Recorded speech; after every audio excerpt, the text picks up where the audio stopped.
Oui, il y a des charlatans dans tous les métiers. Du coiffeur qui te fait un dégradé éclaté, qui croit être un bon coiffeur, au coach, à la nutritionniste ou le nutritionniste qui va te parler de nutrition. Il y a des médecins même sur les réseaux, ils te parlent de nutrition. L'ascenseur social n'est pas bloqué, la famille. On est là, on a la rage, on a la hargne, on a le cerveau. On peut tous en sortir. Elle vient d'où cette détermination? Nous sommes tous conçus pour briller comme les enfants. Cette gloire n'est pas dans quelques-uns, elle est en nous. Si t'es sûr de ce que tu veux, faut tout essayer pour l'obtenir, mais accepter aussi qu'il y ait de la casse. Bienvenue dans ce nouvel épisode de Génération Déterminée, le podcast qui développe l'esprit d'initiative. Je suis Samy Bouguerne et aujourd'hui on reçoit celui qu'on appelle Yannis Sport. Ancien militaire, aujourd'hui coach sportif, il nous partage sa vision du métier et la notion d'entrepreneur. Se retrouve-t-il dans cette dernière? La réponse dans ce podcast. Bonne écoute à vous. Comment tu vas Yannis? Ça va, super. Très content d'être là. Mais plaisir à partager. Merci d'avoir accepté, mais comme d'habitude, tu réponds toujours à l'invitation. Toujours. Est-ce que tu peux te présenter rapidement pour nos auditeurs? Ouais, donc je suis Yannis Sport, préparateur physique, moniteur d'entraînement physique, militaire et sportif, donc coach dans le milieu civil. Et, je donne beaucoup de conseils sur les réseaux sociaux à travers Instagram, Facebook, TikTok et LinkedIn aussi. J'essaie de bouger les lignes aussi. Ouais. Donc voilà, je donne un maximum de conseils sportifs et nutritionnels. J'essaie de vraiment casser des idées reçues, motiver un maximum de personnes. Je crois, Yannis, tu es né en Algérie. Ouais. Tu as grandi, partie de ton enfance là-bas jusqu'à l'âge de 10 ans, je crois. Ouais. Est-ce que tu peux nous raconter un peu, est-ce que tu as des souvenirs de cette enfance en Algérie Bah ouais, c'est... et après ton arrivée à Nancy? Ouais, en Meurthe-et-Moselle. Meurthe-et-Moselle. C'est ouf, hein. Amuse-toi bien en Meurthe-et-Moselle. Ouais, je suis arrivé à l'âge de 10 ans en France. Donc j'étais en Algérie, j'ai grandi à Tizi Ouzou. Ma mère a grandi à Alger, mon père est Tizi Ouzou. Donc je faisais un petit peu des allers-retours entre Tizi et Alger pendant mes vacances scolaires. Tizi, c'est la grande de la petite Kabylie. C'est la grande Kabylie. Ouais, c'est dans le nord de l'Algérie. Et voilà, j'ai grandi là-bas. J'ai vécu 10 ans là-bas, donc scolarité totalement différente. J'ai dû m'adapter quand je suis arrivé en France. Donc mes parents ont décidé vraiment de nous donner l'opportunité de vivre en France et peut-être avoir un autre avenir. Et vu qu'ils ont pas mal souffert à l'époque aussi, dans les années 90. Donc voilà, avec, je crois que c'était le fils ou un truc comme ça. Ah, il y a eu vraiment une période compliquée. Compliquée en Algérie. Donc du coup, voilà, ils se sont promis qu'ils allaient partir. Et voilà, je suis arrivé à l'âge de 10 ans. Et j'ai dû m'adapter. C'était très, très, très difficile au début. Gros choc culturel? Ouais, bien sûr. Tu te souviens un peu, tu es arrivé à l'école? Ouais, c'était compliqué. Tu parlais la langue? Je parlais français, mais j'avais un gros accent. J'étais pas serein, on va dire. J'avais pas cette fluidité dans la langue. Et voilà, j'ai dû travailler beaucoup plus que les autres en CM1, CM2. Donc, évidemment que j'étais jugé un peu. Je suis arrivé dans une école très, comment dire, pas populaire, dans le sens où je suis arrivé à Malzéville. Donc, j'étais peut-être le seul étranger qui venait d'Algérie. Et j'étais le seul immigré, en vrai. Et j'ai dû vraiment m'adapter. Je connaissais pas, moi, tout ce qui était agenda, calendrier, tout ce qui est emploi du temps. Donc, je savais pas quoi faire au début. Il a fallu m'expliquer, réviser, comment réviser. Donc, je me tapais des 2, des 1. Je comprenais pas trop, quoi. Et ensuite, voilà, une fois que j'ai compris, j'ai dû bosser, quoi, à fond. Et j'ai jamais redoublé, c'est vrai. Ok. Ouais. Et cette scolarité, je crois que tu l'as fait aussi une partie en sport-études. Ouais. Spécialité foot. Ouais, spécialité foot au lycée, ça. Au lycée. Ouais. D'accord. T'étais un bon joueur? Ouais, j'étais un bon joueur quand même, mais j'avais pas d'avenir dans le foot, je pense pas. J'étais pas assez bon. Il fallait être très très bon. Okay, donc c'est pas les ligaments croisés là? Non, clairement, ouais, il fallait le dire. Non, il faut le dire, faut pas se mentir. Non, je voulais absolument réussir dans le sport ou dans le foot. Mais une fois que j'ai eu mon bac, je me suis dit, bon, faut que j'aille à l'armée. Mais l'armée, pas en tant que... Bon, j'aime la France, j'aime la France comme j'aime l'Algérie, tu vois, c'est pas un souci. Mais jamais je me suis dit dans la tête, il faut vraiment que je défende le pays, etc. C'était pas mon objectif principal, il faut pas se mentir non plus. Mais j'avais vraiment envie de vivre une expérience très particulière, entraîner des militaires, entraîner l'uniforme. Donc ça a pu être les pompiers, ça aurait pu être aussi des gendarmes. Mais à l'armée, il faut savoir qu'on entraîne tout le monde. Des pompiers, des sapeurs-pompiers de Paris, on entraîne des gendarmes, on entraîne de l'armée de l'air, l'armée de terre, la marine. Et voilà. Au début, j'ai dû faire mes preuves, je suis parti en tant que soldat, quoi. Mais... Ouais, parce qu'en fait, toi, tu arrives avec un objectif. Parce que l'armée, depuis que le service militaire n'existe plus, Chirac, il l'a enlevé. Mm. Il faut qu'on puisse remplir les contingents de militaires. C'est pas forcément évident. On voit les grandes campagnes de recrutement militaire et tu as beaucoup de personnes qui, après une sorte d'orientation difficile, après l'école, se rendent vers l'armée à des fins de trouver quelque chose. Toi, tu avais un objectif. Ouais, j'avais un objectif. C'était le sport. C'était le sport. Ouais, je voulais être préparateur physique opérationnel. C'est-à-dire que je voulais être moniteur d'entraînement physique militaire et sportif. Mais pour ça, il fallait travailler beaucoup et passer des concours, passer des diplômes, faire des sacrifices. Donc, au bout de 6 mois, moi, à la fin de mes classes, je me suis engagé dans l'infanterie. Donc, l'infanterie, il faut savoir que c'est la première ligne. Donc, devant nous, c'est la Légion. Donc, on est juste derrière la Légion. Donc, les premiers à envoyer, c'est l'infanterie. C'est quoi une vie de soldat? Une vie de soldat, c'est du casernement, c'est de l'entraînement au quotidien, c'est du sport au quotidien, c'est faire sa chambre, c'est vivre en collectivité, travailler sa cohésion de groupe au quotidien, s'entraîner, donc partir en terrain de manœuvre, faire peut-être quelques vigipirates. À l'époque, il y avait pas mal de vigipirates, même maintenant, mais il y en avait pas mal à l'époque parce que c'était à l'époque de Charlie Hebdo, etc. 2015-2014, il y avait beaucoup de vigipirates. Donc il fallait quand même faire ses preuves en caserne avec le groupe avant d'espérer entrer dans le bureau des sports. Et le bureau des sports, c'est un peu l'élite du régiment, quoi. Tu y arrives? Tu passes tes diplômes? Ouais, pas facilement parce que je me suis engagé en tant que soldat, mais pas en tant que moniteur. Donc je me suis engagé en tant que soldat et il fallait faire ses preuves. Donc je suis parti en Afghanistan. Mais moi, c'était comme si j'étais convoqué en équipe de France. L'Afghanistan, c'était un objectif d'un soldat, quoi. Parce que tu t'entraînes et le but, c'est vraiment d'aller en OPEX. C'est le théâtre d'intervention le plus hostile, ouais. Plus hostile plus dangereux, je pense, ouais. Ça et l'Irak. Mais l'Irak, on n'a pas trop fait. Donc, c'est plus les Américains, etc. Mais l'Afghanistan, voilà, c'était une expérience aussi très, très particulière qui m'a fait grandir. Et j'ai fait 6 mois là-bas, à Kaboul, et je suis revenu, et toujours dans l'optique d'être moniteur. Voilà, toujours dans l'optique d'être moniteur. Et au retour de l'Afghanistan, je suis parti au CME, donc certificat militaire élémentaire. Donc c'est pour être caporal, ça. Pour être chef d'équipe. Alors c'est quoi les grades dans l'armée? Donc il y a première classe, soldat. Ok. Ensuite, il y a caporal. Et ensuite, il y a caporal-chef. Ça, c'est les militaires du rang. Et ensuite, il y a les sous-officiers. Mais pour être sous-officier, il faut être à l'école des sous-officiers. Donc, partir à Saint-Mexan. Et pour partir à Saint-Mexan, c'est à peu près 4-5 mois de travail, plus spécialité. Il y en a qui veulent être chef de groupe, il y en a qui veulent être moniteur d'entraînement physique, militaire et sportif. Donc, moi, je devais faire une formation de quasi 1 an à Fontainebleau dans ma spécialité. Mais avant ça, en tant que militaire du rang, en tant que première classe et caporal, je devais passer mon diplôme d'aide-moniteur. Mais avant ça, je devais faire des tests pour entrer au bureau des sports.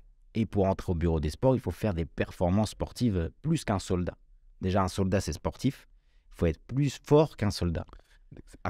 C'est très compliqué. Il y a des tests d'entrée, il faut grimper la corde braceul, il faut nager très très bien, et il faut courir longtemps et vite. Il faut être mentalement très fort, il faut aller faire ses preuves en Afghanistan en tant que soldat aussi, comment réagir face à la difficulté. Il y avait plein de preuves à faire. Une fois que tu as terminé, en tout cas, atteint tes objectifs militaires et donc cette préparation au diplôme, tu décides de revenir dans la vie civile? Oui, une fois que j'ai fait aide-moniteur, j'ai passé mon moniteur technique d'intervention opérationnelle rapprochée, c'est un peu du self-défense, donc je préparais les vigipirates avant qu'ils partent en mission. Il y avait aussi le sauveteur aquatique, donc il y a plein de diplômes à passer, mais ça c'est mon choix, donc je voulais vraiment toucher à tout, polyvalent. Je suis devenu sergent, donc j'étais parti à l'école des sous-officiers, et je suis devenu sergent, et ensuite j'ai été muté à Suresnes, donc 8e RT. À cette époque, t'étais à Belfort, 35e régiment d'infanterie. Et ensuite, je suis parti à Suresnes, 8e régiment de transmission. C'était moins opérationnel. Et je m'ennuyais un peu plus. Donc, il fallait les pousser à faire du sport. Donc, c'était beaucoup de bureautique. Ouais, parce que dans l'armée, t'as quand même, je crois, plus de 400 métiers. Ouais, plus de 400 métiers. Avec des métiers administratifs, Ouais. classiques, des gens qui sont pas sportifs. Ouais, pas du tout. Et toi, là, à ce moment-là, c'était les motiver. Ouais, et j'avais toujours le même rôle, toujours le même métier, mais moins épanouissant. À l'infanterie, je préparais des soldats pour le combat. Là, je maintiens des métiers de bureautique. Voilà, c'était pas administratif, etc. Bon, c'était pas mon truc. Et après, de manière progressive, je suis parti dans la vie civile. Pour devenir coach. Pour rester coach, finalement. Rester coach. Ouais, pour rester Parce que coach. ces diplômes, ils sont valables, c'est des diplômes d'État. Exactement. Mais j'ai dû repasser quand même des diplômes civils. Ok. Donc, surtout fitness cardiovasculaire et renforcement musculaire, qu'il n'y a pas dans l'armée. Et à cette époque, je crois que tu te lances sur les réseaux sociaux, Ouais, déjà, En tant que format athlète et sur Snapchat. et sur Snapchat. Ouais, mais pas en tant qu'Yannisport. Ok, la marque n'existait pas encore. Elle n'existe pas encore, c'était en 2014. Je crois que tu ne montres pas encore ton visage. Je ne montrais même pas mon visage. Ouais, je donnais juste des conseils sportifs, nutritionnels. Voilà, et je montrais un peu ma vie à l'armée, mais sans trop montrer ce que je faisais, quoi. D'accord, donc c'était la période où tu passais progressivement de la vie militaire La transition, quoi. à la vie civile. Mm. Alors, je sais que tu n'aimes pas forcément ce titre de coach des stars, Ouais. alors qu'il ne te résume pas forcément. Ouais, ça Une résume pas. partie, Parce que je ne l'ai pas choisi. voilà. Mais assez tôt, je crois que tu commences à entraîner des célébrités Ouais. via un contact que tu connais pas forcément, Mhm. une entrepreneur qui a Ouais. des boutiques, Ouais. qui a des clients, Mhm. d'eux, Mhm. et qui te contacte pour justement coacher Voilà, ses clients. c'est ça. Elle me contacte, elle m'envoie un message. Elle me dit, j'aimerais que tu coaches un peu mes clientes, que tu donnes des conseils sportifs sur ma page. Et moi, en tant que format athlète, j'avais 10 abonnés, hein, j'avais même pas. Et je me suis dit, c'est une opportunité pour moi, il faut que je fasse bien le travail. Et ça a cartonné. Ça a cartonné sur sa page. Elle n'avait pas beaucoup d'abonnés non plus, peut-être 30 000. Mais c'était beaucoup pour moi à l'époque, quoi. Et je me suis dit, voilà, il faut que je saisisse l'opportunité. Et je donnais un maximum de conseils sportifs, nutritionnels. Elle me sollicitait pour coacher ses clientes. Et elle m'a présenté Iris Mittenard à l'époque. Elle m'a présenté Rachel Trapani, donc elles étaient en vogue un peu, tu vois. Et Iris, 2015, quoi, elle était Miss Nord-Pas-de-Calais, quoi. C'était... Ok, donc tu la rencontres avant qu'elle ne devienne Ouais. Miss France Ouais, et exactement. Miss Univers, donc tu les as préparés. Ouais, j'ai préparé pour Miss Univers, ouais. Ok. Donc, il fallait que je fasse mes preuves aussi et m'adapter. Parce que passer du militaire à un mannequin, hein, il faut prendre du recul. Il faut vraiment s'adapter. C'est une grosse expérience pour moi. Donc, tu passes du militaire rustique, tu dois le faire ramper dans la boue, aller en forêt avec lui, le faire galérer, etc. Et passer à la mannequin, faut aller mollo. Faut pas faire, il faut s'adapter. Voilà. Donc c'est une manière pour moi de progresser, de grandir dans ce milieu. Et j'ai galéré au début. Je prenais pas assez de recul. Je me suis dit, bon, bah, si elle arrive en retard, attends, c'était la rigueur militaire, quoi. Si t'arrives en retard, c'est cuit, tu vois. T'arrives un petit peu en retard. Mais non, attends. Non, quand même, il faut que je prenne du recul face à ça. Mais j'ai galéré au début. Mais Iris, depuis 2015, je la connais et maintenant, je la coach encore. Donc, ça, c'est toujours la relation est restée intacte, tu vois. Et à ce moment-là, c'est quoi? C'est le bouche à oreille qui Ouais, c'est le bouche à oreille. fonctionne. Iris Mittenard, tu sais que j'ai beaucoup de mal à Iris Mittenard, ouais. Je sais le dire, je suis content. Ouais. Rachel Trapani, je crois, Issa Doumbia, Issa Doumbia, il est venu après. qui est venu après. Mais il y a eu Stomy Bugsy, il y a eu Jackie Denegmaron, voilà, il y avait...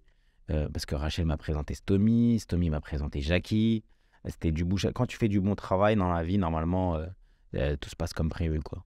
Et tu te mets personne à dos, voilà, t'es mature, tu prends du recul face à certaines situations, tu tisses un petit peu ton réseau, mais je voulais pas non plus me concentrer sur les célébrités. C'était pas mon Je objectif. crois que tu respectes aussi l'intimité, Voilà. parce que tu as des célébrités que tu filmes pas forcément. Ouais, c'est vrai. Je pense à Arthur notamment. Toujours Camille Combal, je l'ai 3 fois par semaine, je l'ai jamais filmé, quoi.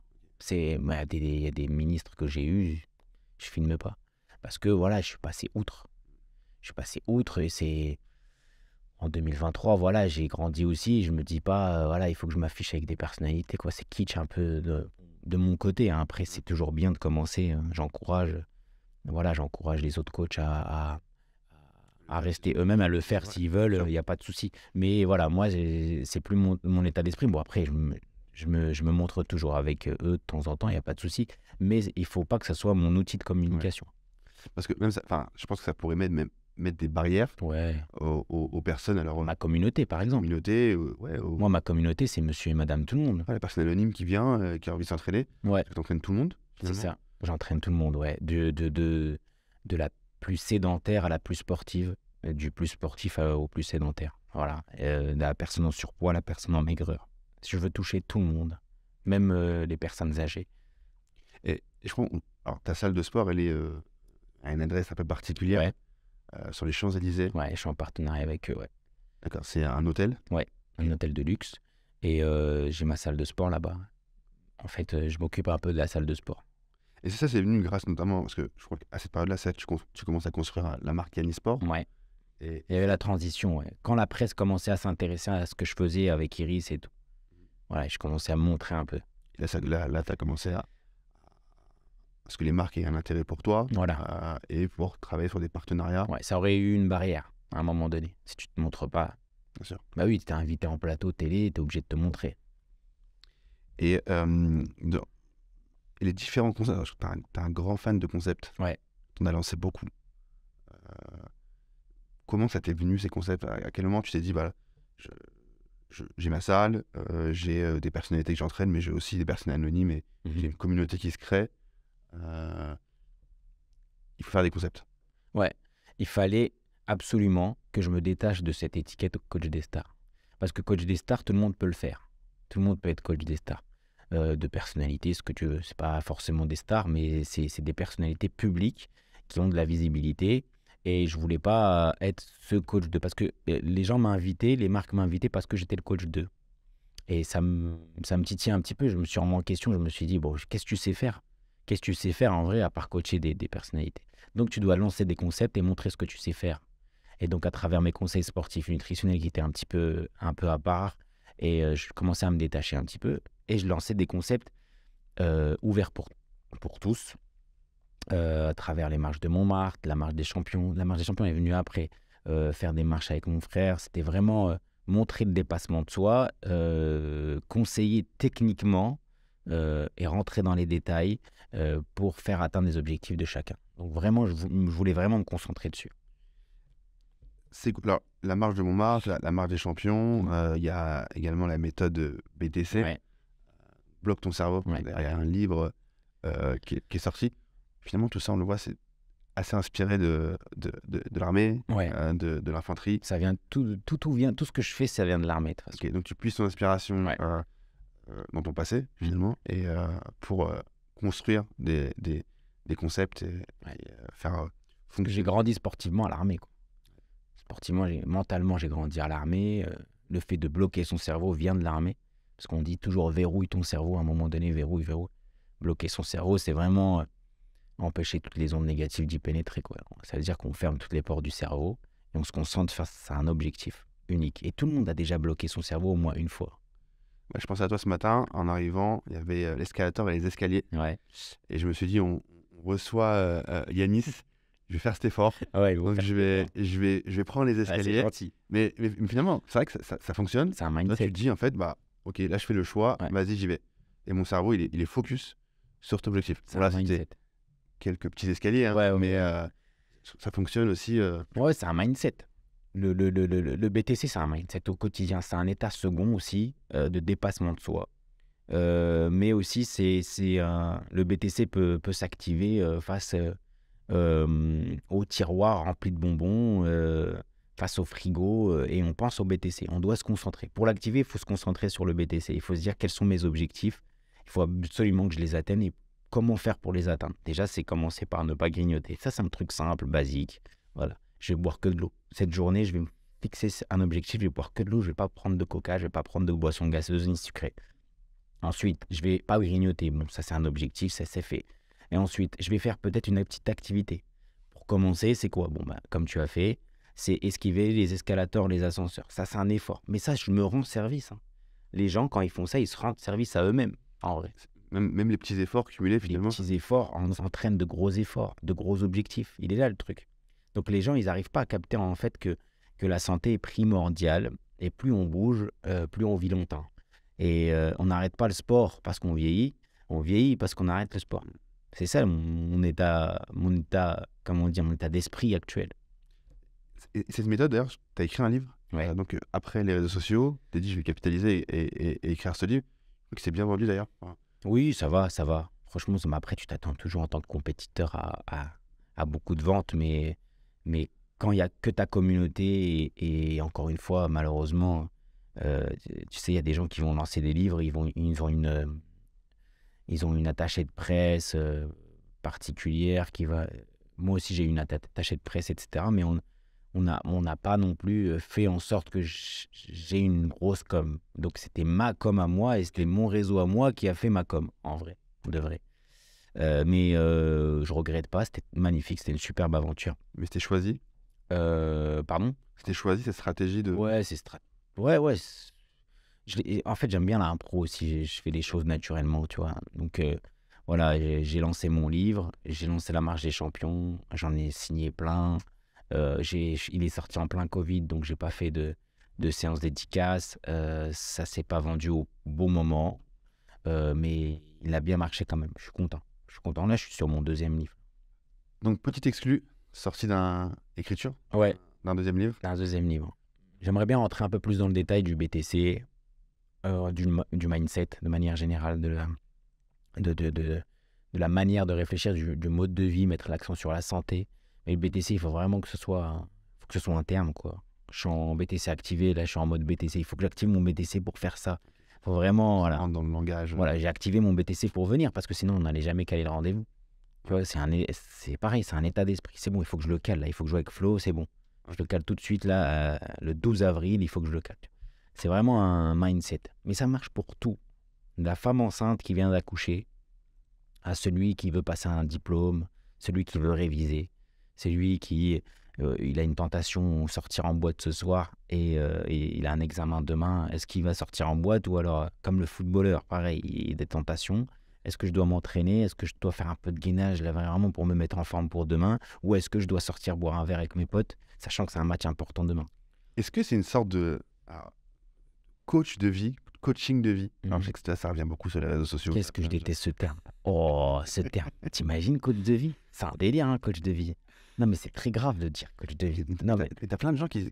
dans les bios, je vois coach de vie. Mais chapeau, hein. Chapeau pour ces gens-là. Parce que pour dire coach de vie, il faut être culotté, hein. C'est un délire.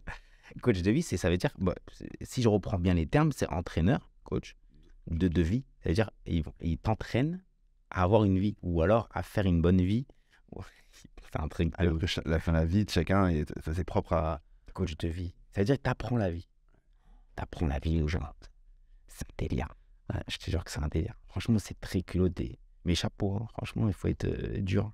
Et de manière plus générale, il y a un vrai engouement autour du coaching sur les réseaux sociaux, des coachs sportifs qui arrivent de partout. Alors c'est bien, c'est important de se saisir de oui, bien sûr. cette communication, des coachs de vie, des coachs mentaux, etc. Est-ce que tu penses que il y a du fake, oui, bien sûr. Il y a des choses qui justement qui desservent un peu la profession? Oui, il y a des charlatans dans tous les métiers. Du coiffeur qui te fait un dégradé éclaté, qui croit être un bon coiffeur, au coach, à la nutritionniste ou le nutritionniste qui va te parler de nutrition. Il y a des médecins même sur les réseaux, ils te parlent de nutrition. On ne citera pas de nom. On ne citera pas de nom, mais il y en a plein. Il y en a plein.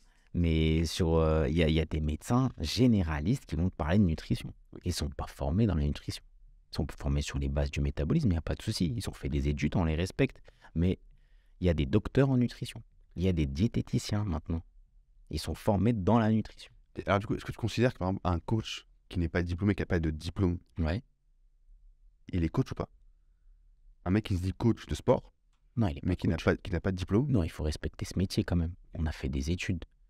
Oh, j'ai galéré, moi, à l'armée. J'ai galéré, moi, quand je sortais de l'armée. J'ai repassé des diplômes. J'ai fait exprès. Tu sais, je dormais jusqu'à 4 heures du matin pour réviser la physiologie, l'anatomie, la psychopédagogie, la bioméca. J'ai galéré et je pleurais parce que j'ai foiré mon examen, il fallait que je repasse. Voilà, tous ces sacrifices-là, ils ne les ont pas faits. Et après, ils se disent, coach, non, c'est dur quand même. Il faut respecter. Même si tu as des connaissances, passe des diplômes. Même passe des diplômes. C'est important. Juste pour ta légitimité, pour que personne ne te casse la tête après. Et même pour la santé, tu as quand même une élève ou un élève entre tes mains, une personne, un être humain. Et tu dois quand même être bienveillant et tu dois avoir des bonnes bases solides d'études pour prendre soin de cette personne et pour faire progresser cette personne. Mais maintenant, avec les réseaux sociaux, tout est accessible, tout est devenu banal. Personne ne va vérifier ton diplôme. Regarde, mais moi, je travaille avec plein de marques. J'ai la chance de travailler avec plein de marques. On ne m'a jamais demandé mes diplômes, sauf le Marriott Champs-Élysées. Ouais, c'est les marques qui viennent chercher. Évidemment, mais personne ne m'a demandé mes diplômes. Ok, j'ai 130 000 abonnés, ok, j'ai une communauté, ok, j'ai ci, j'ai ça, j'ai fait ça. Mais qu'est-ce que t'en sais que j'ai des diplômes? Vas-y, vérifie. Vérifie que j'ai des diplômes. Et moi, je suis fier de te les montrer. Laisse-moi te les montrer, tu Je te vois. les envoie. Ouais, laisse-moi rentabiliser. Tu vois. Ouais, il faut que je les montre. Regarde, là, j'ai fait ça, je suis self-défense. Regarde, là, j'ai fait sauveteur aquatique. Là, regarde, j'ai mon aide moniteur, et je peux être fitness, cardiovasculaire, renforcement musculaire. Regarde,